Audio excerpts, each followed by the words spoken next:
The room went silent before anyone realized why. Not because someone had spoken, because someone had stopped moving. At the back of UCLA's third-floor lecture hall, a masked student froze completely. His pen stopped halfway across the page, his shoulders locked. His eyes remained fixed on the projector screen.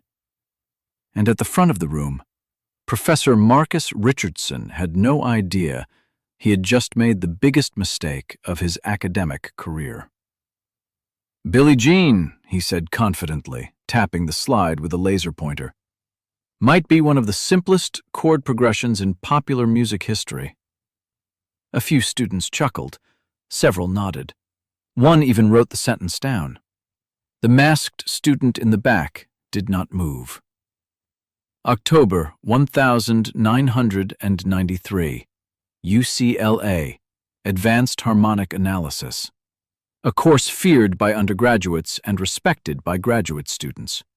Only 22 students were enrolled, the best of the best, future composers, future professors, future conductors, the kind of people who debated Bach for fun and could identify a chord inversion faster than most people could recognize a face. At the center of that world stood Dr. Marcus Richardson, 52 years old, Yale doctorate, 17 years teaching music theory, a respected scholar, a brilliant analyst, a man whose reputation had been built on hearing things others missed. But like many experts, he carried a dangerous weakness. He no longer questioned what he already believed. And what he believed was simple. Classical music represented true complexity. Popular music represented accessibility. One was architecture, the other was decoration. He rarely said it so directly, but everyone who studied under him understood the message. That afternoon, he paced confidently across the room. The projector illuminated pages of notation: Beethoven, Chopin, Brahms, examples of harmonic sophistication, secondary dominance, modal interchange, chromatic movement, voice-leading elegance. The students scribbled notes furiously. Richardson thrived in moments like this. This was his kingdom, his language, his battlefield. Complexity, he explained, can be measured through modulation, harmonic density, chord substitution, voice movement, and structural development. Heads nodded around the room. Then he clicked to the next slide. A simple chord chart appeared. Now compare that with most popular music. A faint smile appeared on his face, the kind of smile that comes from certainty. 3 chords, 4 chords, repetition, minimal development. Click. Another example. Again.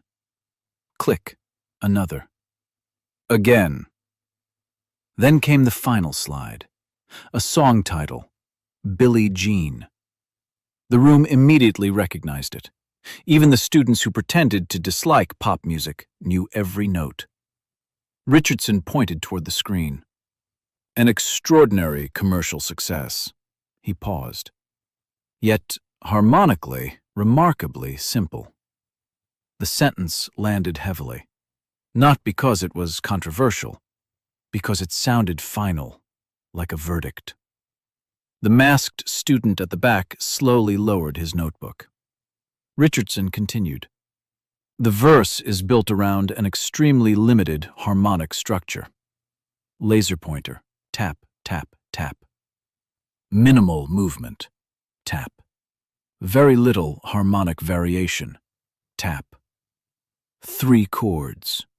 Then he shrugged. A child could learn this progression. A few students laughed softly. The masked student did not. For several seconds he simply stared at the screen, not angry, not offended, just staring. Like someone listening to a doctor confidently misdiagnose a patient. Richardson kept speaking, which demonstrates an important point. He began pacing again. Commercial success and harmonic sophistication are not the same thing. The room remained attentive. Popular music often depends more on personality, production, image, rhythm, and marketing than harmonic innovation. The masked student finally looked down. His fingers tightened around the pen. Not enough for anyone to notice, but enough. The professor continued, "And there is nothing wrong with that." Another smile. "It simply serves a different purpose." Then something unexpected happened. A hand rose slowly from the back row. The room turned. Richardson stopped walking. Auditors almost never participated, especially not auditors nobody knew. "Yes?" The masked student spoke quietly. "I don't think it's simple." The sentence was calm, respectful, but the room instantly felt different. Richardson tilted his head. "Excuse me?" "I don't think the progression is simple." Several students exchanged looks. This was becoming interesting. Richardson folded his arms. "Well, the analysis is fairly straightforward." The student remained seated. "You analyzed the symbols." A few eyebrows rose. Richardson smiled politely. "And the symbols represent the harmony." The student shook his head. "No." The smile faded. "No?" "The symbols represent part of the harmony." Now the room was completely focused. Notebooks forgotten, pens stopped. Nobody wanted to miss what happened next. Richardson crossed his arms tighter. "And what exactly am I missing?" The student looked toward the screen, then toward the professor, then back toward the screen again. "The music." Silence. A deep one. Several students physically leaned forward. Richardson's expression hardened. "The music?" "Yes." The student's voice remained calm, too calm. "The bass line." Pause. "The inversions." Pause. "The suspended tones." Pause. "The string arrangements." Pause. "The movement between voices." Pause. "The tension that exists between layers." Every sentence landed like a stone dropped into still water. Richardson stared. The student continued. "You reduced the song to chord symbols." Nobody moved. Nobody blinked. "You analyzed the skeleton." His eyes fixed on the professor. "But the skeleton isn't the person." A girl near the front slowly lowered her pen. Another student stopped typing. The atmosphere had transformed. This no longer felt like a lecture. It felt like the beginning of a fight. Not a physical one. Something more dangerous. An intellectual collision. Richardson's voice cooled. "Production choices are not harmonic complexity." The masked student nodded slowly, then answered with complete certainty. "They can be." Something shifted inside the room. No one could explain it, but suddenly the professor wasn't the only authority standing there. And for the first time all afternoon, Dr. Marcus Richardson felt something unfamiliar. Not anger, not irritation, something worse. Doubt. Because the stranger speaking from the back row wasn't guessing. He wasn't showing off. He wasn't trying to win an argument. He sounded like someone describing a building he had personally constructed. And deep down, before the professor even understood why, a small voice inside him whispered a terrifying possibility. What if this student knew something he didn't? The room felt smaller now. Nobody knew why. The walls had not moved. The desks had not changed. The projector still hummed softly above their heads. Yet somehow the entire lecture hall felt tighter, heavier, as if the air itself had become difficult to breathe. At the front of the room, Dr. Marcus Richardson stood motionless. At the back, the masked student remained seated, and between them stretched an invisible battlefield. No one looked at their notes anymore. No one checked the clock. Nobody wanted to miss what happened next. For 17 years, Richardson had controlled every classroom he entered. Questions never bothered him. Disagreements never bothered him. But this felt different, because the stranger wasn't arguing. He was dismantling assumptions, one piece at a time. "What exactly are you suggesting?" Richardson finally asked. The masked student tilted his head slightly. "I'm suggesting that you're looking at the map." Silence. "And mistaking it for the territory." Several students exchanged glances. Richardson narrowed his eyes. "The chord chart represents the harmonic structure. It represents part of it." Again, the same calm certainty, the same confidence, not arrogance, something worse, knowledge. The professor felt irritation rising. For the first time all afternoon, he wanted this conversation to end. Yet another part of him desperately wanted it to continue, because despite himself, he was curious. The student slowly stood. Every eye in the room followed him. Even before anyone knew who he really was, there was something unusual about him, something impossible to define. The way he moved, the way he carried himself, the way every motion seemed deliberate, controlled, graceful, like a dancer conserving energy. "May I show you?" he asked. Richardson hesitated, then nodded. The student walked toward the front. The room grew quieter with every step. One student later described it as watching someone walk onto a stage moments before the curtain rose. Nobody knew why. They only knew they couldn't look away. The stranger reached the chalkboard, picked up a piece of chalk, and began writing. Not chord symbols, not Roman numerals, actual music. Staff lines, bass movement, melodic fragments, string arrangements, counter melodies, layer after layer. The chalk moved rapidly, almost effortlessly. Within seconds, the board began filling with information. Richardson frowned, then stepped closer, then closer, then even closer. The irritation on his face slowly disappeared, because what he was seeing was not random, not amateur, not approximate. It was sophisticated, painfully sophisticated. The kind of analysis usually produced by experts after days of study, not something sketched in seconds. The stranger pointed toward one section. "Here." The room remained silent. "The chord appears unchanged." He tapped the notation. "But the bass shifts." Tap. "The tension changes." Tap. "The emotional color changes." Tap. "The listener feels movement even when the chord symbol remains the same." Several students immediately began writing. Others simply stared, trying to keep up.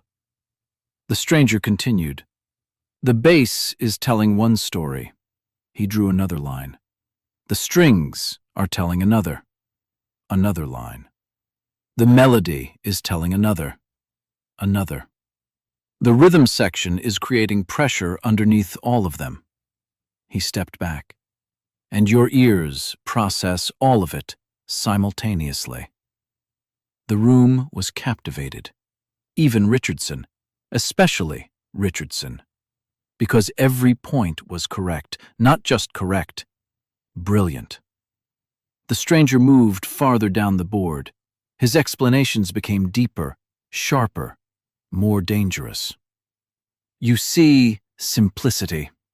He tapped the chord chart projected on the screen. "I hear conflict." Tap. "I hear unresolved tension." Tap. I hear layers competing for attention. Tap. I hear emotional architecture. The phrase hung in the air. Emotional architecture. A student whispered it quietly while writing it down.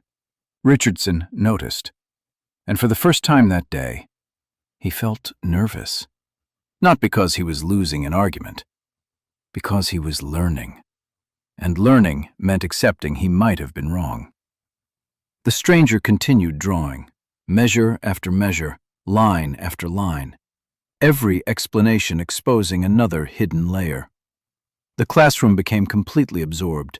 No phones, no whispers, no distractions. Just 22 students witnessing something extraordinary. Then the stranger pointed toward the chorus. Most people think the power comes from the chord change. He shook his head. No. Another pause. The power comes from release. The chalk touched the board again. Everything has been pulling apart. He drew arrows. Tension. More arrows. Pressure. More arrows. Expectation. Then suddenly every line converged. The stranger circled the moment. And here, silence. They finally agree. The room practically stopped breathing. That's why people feel something. His voice softened. Before they understand it. Richardson stared at the board. Years of certainty were colliding with a perspective he had never seriously considered. The worst part? It made sense. Every word, every example, every observation. It all made sense. The professor slowly stepped closer. Where did you learn this? The stranger looked at him. The room waited. Experience. Richardson frowned. What kind of experience? The answer came instantly. Creating. The professor crossed his arms. Creating what? The stranger smiled beneath the mask. The first smile anyone had seen all afternoon. Music. Something about that smile sent a strange feeling through the room, a feeling nobody could explain. One student suddenly sat upright. Another stared harder. A third looked back and forth between the stranger and the projector screen. Something felt familiar. Terrifyingly familiar. Richardson wasn't noticing any of it. His attention remained locked on the analysis. You speak as though you know the song personally. The stranger nodded. I do. A few students exchanged looks. Richardson gave a small laugh. And how exactly would that be possible? The stranger's eyes never left him. Because now the moment had arrived. The moment nobody realized had been approaching since the beginning of class. The moment that would be remembered for years. The stranger reached up slowly, very slowly. His fingers touched the edge of the medical mask. The room froze. Nobody moved. Nobody blinked. Even the professor fell silent. The stranger removed the mask. A few students leaned forward. Then he removed the glasses. Someone gasped. Then the hood. A girl in the second row suddenly covered her mouth. Her eyes widened. No. Impossible. Then came the baseball cap. The final piece. The final barrier. The final secret. And in the next second, the entire classroom exploded. A scream pierced the room. Another followed. A textbook crashed to the floor. Someone literally stumbled backward from their chair. One student began crying. Another grabbed his head in disbelief. Because standing at the front of the classroom, holding a piece of chalk, beside a board covered with the deepest analysis anyone in that room had ever seen, was not Michael Johnson. It was Michael Jackson. The real Michael Jackson. The creator of Billie Jean. The man whose work had just been called simple. For several seconds, Absolute chaos consumed the room. Students shouted. Others stared in shock. A few looked as though they had just seen a ghost. And at the center of it all stood Dr. Marcus Richardson, frozen, speechless, his face drained of color, his heartbeat hammering in his chest. Because in one devastating instant, he realized two things. First, the stranger had been right. And second, the song he had spent 10 minutes reducing to a chord chart had just been explained to him by the man who created it. For several long seconds, nobody spoke. The room had completely lost control. Students stared. Some laughed in disbelief. Others looked as if reality itself had broken. One girl was crying. Another student kept repeating the same words. No way. No way. No way. At the center of the storm stood Michael Jackson, calm, silent, almost uncomfortable with the attention. And a few feet away stood Dr. Marcus Richardson, a man whose entire worldview had just been struck by something far more powerful than embarrassment. Truth. Not the kind found in textbooks. The kind that arrives unexpectedly and forces you to question everything you thought you knew. Michael waited patiently while the classroom slowly settled down. Eventually the noise faded. The students returned to their seats. Nobody touched their notebooks. Nobody cared about grades anymore. They knew they were witnessing something they would remember for the rest of their lives. Richardson finally found his voice. Michael. Even saying the name sounded strange, unreal. Why are you here? The room fell silent again. Michael glanced around the classroom, then toward the board, then back to the professor. Because I wanted to learn. The answer confused everyone. Richardson blinked. Learn? Michael nodded. Yes. A faint smile appeared. People think learning stops when success starts. Silence. They're wrong. Nobody moved. I wanted to understand how music is taught. His eyes drifted toward the projector. I wanted to hear how people analyze songs after they're finished. The students listened carefully. Every word mattered now. Sometimes creators spend years building something, Michael continued. Then someone looks at one piece of it and decides they understand the whole thing. The room became very quiet, because everyone knew exactly what he was referring to. Richardson lowered his eyes. For the first time that afternoon, he felt ashamed. Not because he had been challenged, because he had stopped being curious. For years, he had taught students to analyze, to dissect, to categorize, to simplify. But somewhere along the way, he had forgotten something important. Music was not created inside theory books. Theory came afterward, like footprints following a traveler, never the traveler himself. Richardson looked at the chalkboard again. The analysis was still there, layer after layer, voice against voice, tension against release, emotion hidden inside structure. The song suddenly looked different, not because the notes had changed, because his perspective had.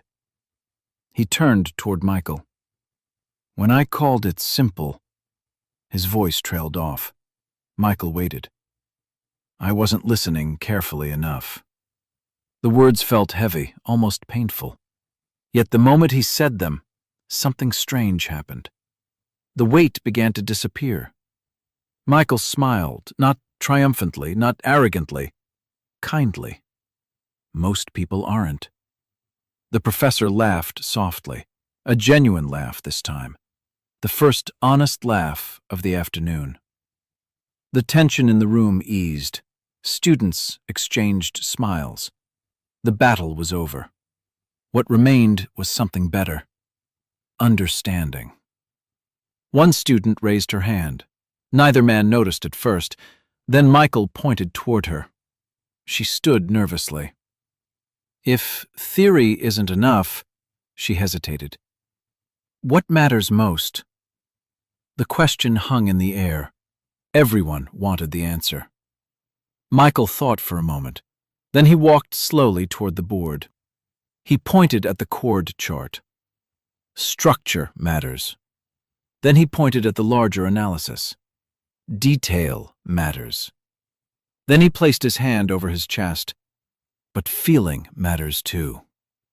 Silence. You can understand every note. Pause. Every chord.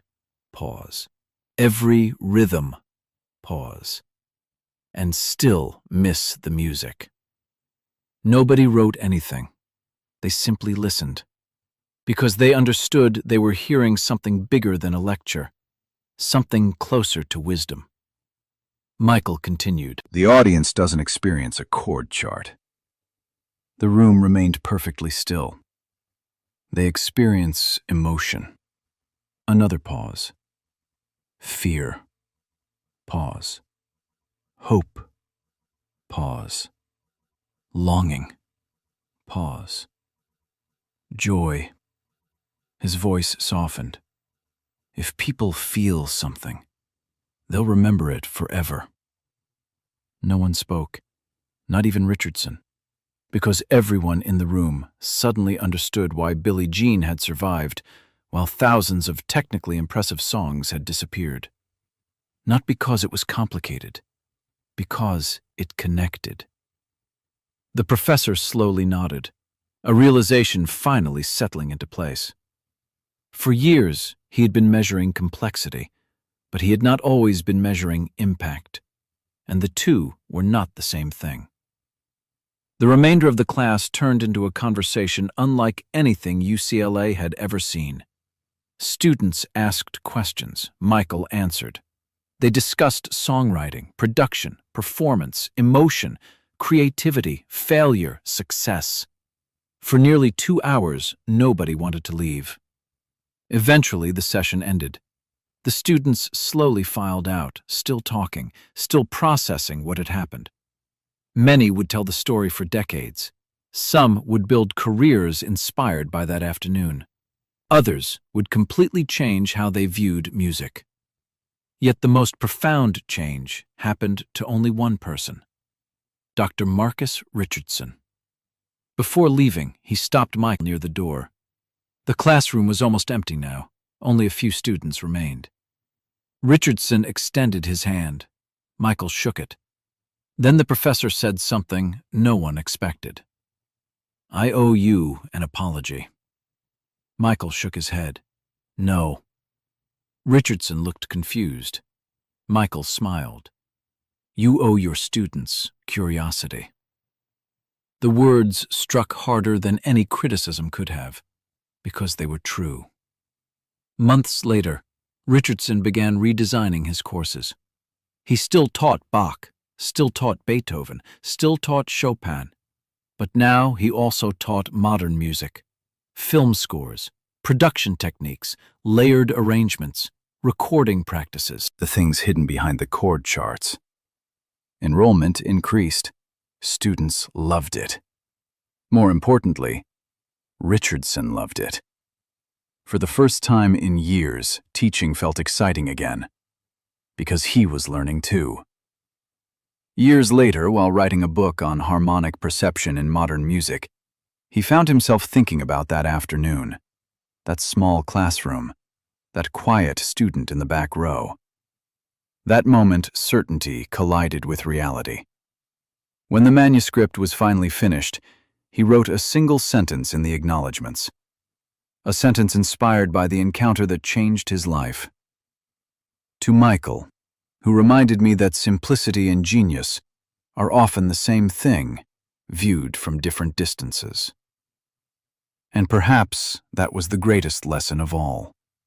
Not that professors can be wrong, not that artists know everything, but that true understanding begins the moment we stop assuming we already have it. Because the most dangerous words any expert can say are, "I already know."